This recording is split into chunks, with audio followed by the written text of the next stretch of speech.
राष्ट्र सह्याद्री,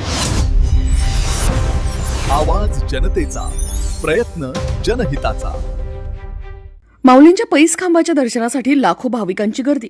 कामिका एकादशी निमित्ताने तीर्थक्षेत्र नेवासा येथे भक्तीचा महापूर पाहायला मिळाला।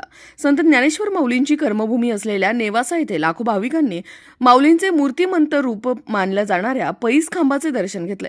पहाटे वेदमंत्राच्या जयघोषात पैस खांबाचे पूजन व आरती करण्यात आली। यावेळी ज्ञानोबा माऊली तुकाराम आणि पुंडलिक वरदे हरिविठ्ठलच्या जयघोषाने संपूर्ण नेवासा नगरी दुमदुमून गेली।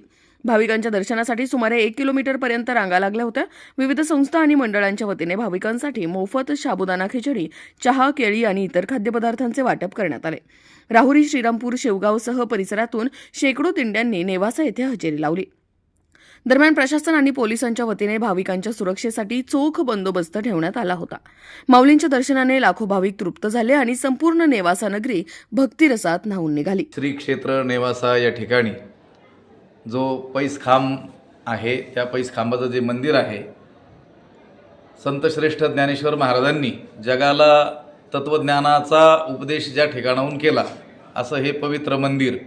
आणि आजच्या या वारीचं महत्त्व असं आहे की पंढरपूरला आषाढी एकादशीच्या निमित्तानं गेलेला जो वारकरी आहे, तर या परिसरातील नव्हे या जिल्ह्यातील जो वारकरी आहे त्यांची अशी धारणा पूर्वीपासून आहे की आषाढीची यात्रा पंढरपूरची संपन्न झाल्यानंतर येणारी जी धाकटी वारी आहे, त्या वारीला नेवाशाला येऊन दर्शन केल्यानंतरच वारी पूर्ण होते।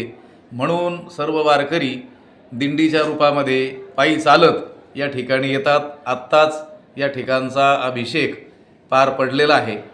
यंदा श्री क्षेत्र नेवासा ते श्री क्षेत्र पंढरपूरपर्यंतचा आपला ग्रंथराज श्री ज्ञानेश्वरी पालखी सोहळा हा देखील मोठ्या प्रमाणात झालेला असल्यामुळं येथे येणाऱ्या वारकऱ्यांची संख्या देखील दरवर्षीपेक्षा अधिक असणार आहे। सुमारे 10 ते 12 लाख लोक या ठिकाणी येण्याची शक्यता आहे आणि त्या दृष्टीनं प्रशासनाकडून आणि मंदिर समितीकडून सर्व तयारी पूर्ण झालेली आहे। राष्ट्र सह्याद्री न्यूजसाठी प्रतिनिधी सुधीर चव्हाण, नेवासा। राष्ट्र सह्याद्री, आवाज जनतेचा, प्रयत्न जनहिताचा।